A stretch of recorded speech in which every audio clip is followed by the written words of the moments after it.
Protocols के बारे में पढ़ना है कि कितने प्रोटोकॉल्स होते हैं। सबसे पहले आता है HTTPS, hyper text transfer protocol. और इसमें सबसे आखिरी में एस है यानी सिक्योर्ड। एन्क्रिप्शन है बैंकिंग के लिए, शॉपिंग के लिए, डेटा क्रीडेंशियल को सेफ रखने के लिए एचटीटीपीएस लगता है, नहीं तो एचटीटीपी से भी काम चल जाता है। एचटीटीपी क्या करता है तुम्हारा एचटीटीपी टेक्स्ट हो गया, लिंक हो गया, ऑडियो हो गया, वीडियो हो गया, जितना चीज़ है www पे अपलोड करेगा। फिर आते हैं एफटीपी, फाइल ट्रांसफ़र प्रोटोकॉल। तुम्हारा फाइल कैसे ट्रांसफ़र होगा एक कंप्यूटर से दूसरे कंप्यूटर, उसके लिए फाइल ट्रांसफ़र प्रोटोकॉल रिस्पॉन्सिबल है बस। फिर आता है टीसीपी और आईपी, ट्रांसमिशन कंट्रोल प्रोटोकॉल। और फिर IP, internet protocol. Transmission control protocol क्या करता है तुम्हारा, ये कमांड देता है कंप्यूटर को, और जो कंप्यूटर पे डेटा जा रहा है वहाँ तक कि हाँ, डेटा को तो आईपी एड्रेस क्या करेगा कि तुम्हारा उसका एड्रेस पता करेगा, और उसका फिजिकल एड्रेस क्या हो गया, कंप्यूटर कहाँ है वो पता करेगा इंटरनेट प्रोटोकॉल, कि इंटरनेट पे उसकी लोकेशन कहाँ है। लेकिन टीसीपी बताएगा कि डेटा मैंने ऐसे पैकेट्स में भेजा है। टीसीपी डेटा को पैकेट्स में भेजता है, फिर उसके साथ कमांड भेजता है कि देखो ऐसे मैंने पैकेट भेजा है, इसको ऐसे अरेंज करोगे तो डेटा तुम्हारे हाथ में आ जाएगा।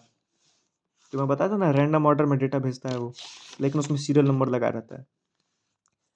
फिर आता है पीपीपी, वो जो तुमने पहले पढ़ा था ना, पॉइंट टू पॉइंट, वही है। उसको 3 बार पीपीपी यहाँ पे बताया गया डिटेल्ड में। पॉइंट टू पॉइंट, यहाँ से वहाँ वाला जो एक्स और वाई वाला था। तो पीपीपी और एसएलआईपी, एसएलआईपी क्या करता है, डिलीवर करता है आईपी यानी इंटरनेट प्रोटोकॉल डायल लाइन, जो टेलीफोन की लाइन होती थी ना, सिंगल वाली, जो फिजिकल कनेक्शन बनाती थी, उस पे तुम्हारा इंटरनेट प्रोटोकॉल को सेंड करने लगा, तो वो एसएलआईपी से करता था। ट्रिपल पी क्या करता था ना कि उसको सीरियल वाइज भेजता था, उसी लाइन पे इंटरनेट प्रोटोकॉल को सीरियल वाइज ट्रांसमिट कर रहा है, पॉइंट टू पॉइंट, धीरे धीरे पॉइंट पॉइंट करके इंटरनेट प्रोटोकॉल्स के डेटा को सीरियल वाइज एक टेलीफोन लाइन पे फिजिकली भेज रहा है। ईमेल में अब जो आते हैं उसके बारे में पढ़ो। ईमेल पे कुछ 4 आते हैं। एक आई मैप आता है यानी internet media access protocol. Internet पे तुम्हारा जो तुम वो भेजते हो ना, कि जैसे किसी कंपनी को अपना रेज्यूमे भेज रहे हो तो पीडीएफ में भेजोगे। पीडीएफ क्या है, तुम्हारा एक मीडिया हो गया। तो तुम्हारा ईमेल में मीडिया का काम आ गया, इसलिए आई मैप यूज होता है। Accessing email from a local server, this is I map.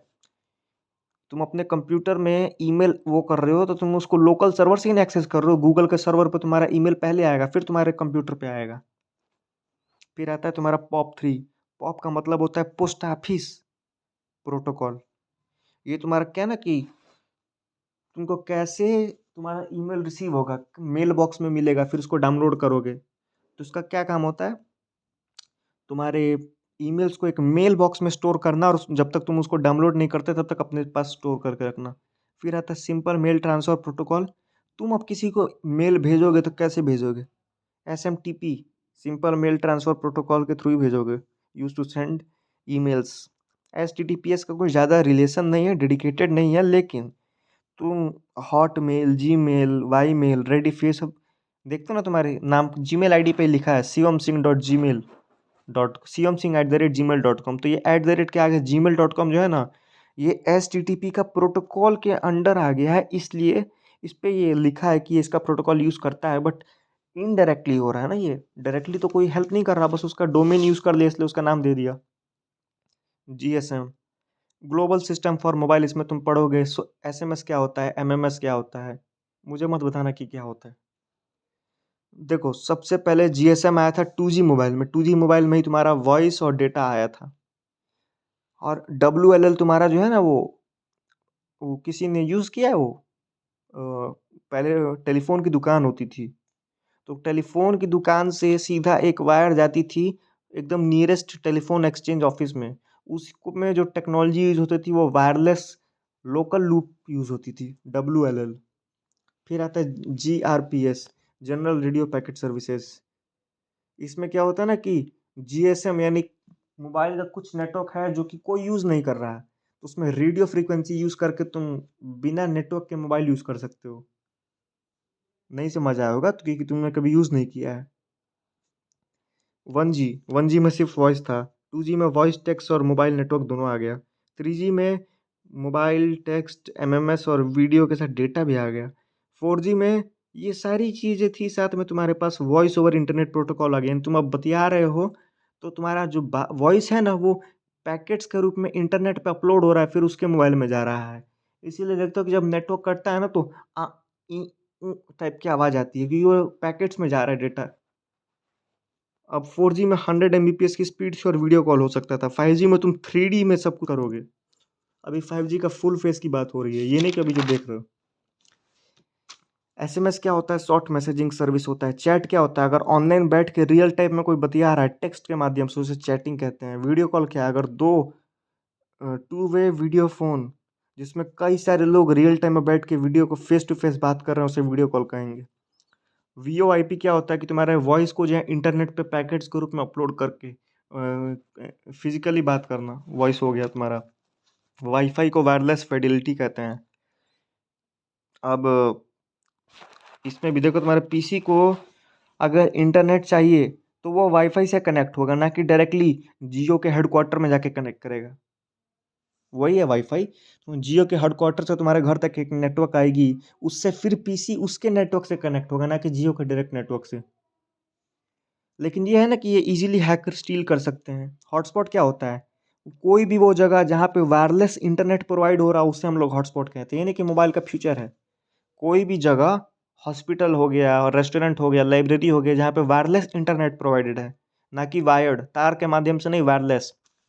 WiMAX है, वायरलेसली 50 किलोमीटर तक अगर वाईफाई की कोई रेंज दे देना माइक्रोवेव के थ्रू, तो उसे हम लोग वाईमैक्स कहते हैं। WIMAX। WWW क्या है? तुम्हारा एक प्रोटोकॉल है जिसपे तुम उसमें अपना कोई भी डॉक्यूमेंट अपलोड करके उसको कभी भी एक्सेस कर सकते हो। टेलनेट क्या होता है? टेलनेट ये तुम्हारा एक यूटिलिटी है जिसमें तुम घर बैठे बैठे अपने गांव के कंप्यूटर को चालू करके उसमें से फाइल एक्सेस करा सकते हो। बिना तुम अपने कंप्यूटर के सामने हुए भी तुम उसको एक्सेस कर सकते हो। उसे टेलनेट यूटिलिटी कहते हैं। जैसे कि एनी डेस्क और टीम व्यूअर, इसके कुछ नाम हो गए। वेब ब्राउज़र क्या होता है? वेब ब्राउज़र तुम्हारा www का क्लाइंट होता है जो रिक्वेस्ट करता है डेटा को, और एक सर्वर होता है जो डेटा को प्रोसेस करता है। वेबसाइट, वेब एड्रेस और वेब पेज में क्या अंतर है? वेबसाइट क्या है? सर्वर पे वो लोकेशन है। वेब एड्रेस क्या है? वेब एड्रेस यूआरएल है। यूआरएल क्या होता है? एक यूनिक लोकेशन है वेबसाइट का, उसी हम लोग कहते हैं वेब एड्रेस। वेब पेज क्या होता है? अगर वेब पेज जो है, तुम किसी भी नेटवर्क पे अगर आप डॉक्यूमेंट अपलोड करते हो, तो उसी का कॉम्बिनेशन हम लोग वेब पेज कहेंगे। पोर्टल क्या होता है? वो पोर्टल वो होता है जिसमें कई सारे वेब पेजेस के लिंक होते हैं, उसे हम लोग कहेंगे पोर्टल्स। होस्टिंग क्या होती है? अगर तुम अपनी वेबसाइट को अपने कंप्यूटर पे होस्ट करते हो और अपने कंप्यूटर को एक तरह से सर्वर बना देते हो, तो जब भी कोई ब्राउज़र से तुम्हारे वेबसाइट को एक्सेस करेगा, तो तुम्हारा कंप्यूटर सर्वर होने के नाते उसको रिस्पॉन्ड करेगा, और इसी को हम लोग कहते हैं होस्टिंग। सबसे पहले आया था वेब। वेब सबसे पहले आया था 1.2, उसमें स्टैटिक था। स्टैटिक में मतलब एकदम खाली टेक्स्ट था, और फोटो वोटो बहुत मुश्किल से होते थे। फिर वेब 2 आया, जिसमें यूट्यूब, फेसबुक जैसी डायनेमिक वेबसाइट आ गई। और अभी आ रहा है वेब 3, जिसमें AI, मशीन लैंग्वेज, ब्लॉकचेन और 3D UI आ रहा है। XML HTML का छोटा भाई है। इसमें तुम डॉक्यूमेंट्स अपलोड करते थे, हेडिंग, सब हेडिंग, टेबल और फॉर्मेट्स के रूप में। HTML में क्या था? टैग्स होते थे, लेकिन इसमें कोई टैग्स नहीं, तुम जैसे लिखोगे वैसे ही लिखा आएगा। डायनेमिक HTML का मतलब है HTML के अंदर कोई ऐसी चीज़ जो लाइव चेंज हो रही है, जैसे कि सोने का भाव हो गया, टाइम हो गया, वेदर हो गया। वेब स्क्रिप्ट क्या होती हैं? अगर तुम किसी वेबसाइट में स्क्रिप्ट को एम्बेड कर दो, जैसे जावा स्क्रिप्ट हो गई। वेबसाइट तो HTML में बनी है, लेकिन HTML के अंदर जावा को भी एनकोड कर दिए तुम, जिससे उसमें कुछ फीचर्स ऐड हो गया, तो उसे वेब स्क्रिप्टिंग कहते हैं। देखो, जावा PHP हो गया। सिक्योरिटी के मामले में ऑथराइजेशन होता है, यानी सिर्फ तुमको यूज़र आईडी डालना है। लाइक तुम अपना बोर्ड का रोल नंबर डाल रहे हो, तो उसे हम लोग कहेंगे ऑथराइजेशन। फिर एक आता है ऑथेंटिकेशन, कि ऑथेंटिक है कि नहीं, तो उसके लिए पासवर्ड होगा। ऑथराइजेशन तुम्हारा यूज़र आईडी हो गया, और ऑथेंटिकेशन तुम्हारा पासवर्ड हो गया। और सबसे सेफेस्ट तरीका है बायोमेट्रिक, जो किसी इंसान का फिजिकल आइडेंटिटी होती है। फिंगरप्रिंट हो गया, रेटिना हो गया। फायरवॉल तुम्हारा एक सिस्टम है जो कि प्रिवेंट करता है अनऑथराइज एक्सेस का, कि कोई भी तुम्हारे नेटवर्क को एक्सेस ना करे प्राइवेटली। कुकीज़ एक छोटी सी टेक्स्ट फाइल तुम्हारे कंप्यूटर में स्टोर होती है जिसमें बेसिकली फर्स्ट पार्टी कुकी तुम्हारा लॉगिन डेटा स्टोर करेगी, लॉगिन की चीज़ों को, और जो थर्ड पार्टी होती है वो तुम्हारा हिस्ट्री देखेगी, वो देखेगी कि तुम किस चीज़ में इंटरेस्टेड हो और उसके हिसाब से तुम्हारा ऐड चलाएगी। हैकर्स और क्रैकर्स में दो चीज़ होती है, हैकर्स अच्छे होते हैं और क्रैकर्स बुरे होते हैं। हैकर्स सिस्टम को हैक करते हैं उसके अंदर के सिक्योरिटी ब्रीच को फाइंड करने के लिए, लेकिन क्रैकर उसको हैक करके उसमें कोड के साथ छेड़खानी करते हैं। तो यही तुम्हें देखना है, hackers are good, crackers are bad. India के अंदर आईटी एक्ट मेरे बर्थडे के दिन आया था, मतलब बर्थडे ईयर में आया था 2008 में, और अभी 2021 में अपडेट हुआ था सोशल मीडिया के चलते। उसमें तुम किसी भी डॉक्यूमेंट के डेटा के साथ छेड़खानी नहीं करोगे, टेम्पर मतलब छेड़खानी। मेलिशियस हैक किसी के मोबाइल में नहीं डाल सकते, चाइल्ड पोर्नोग्राफी बैन है, तुम किसी के भी सिस्टम को एक्सेस नहीं कर सकते अगर वो प्रोटेक्टेड है, और किसी की प्राइवेसी को ब्रीच नहीं कर सकते, ना ही कोई कॉन्फिडेंशियल इंफॉर्मेशन को एक्सप्लॉइट कर सकते हो। बस यही था चैप्टर।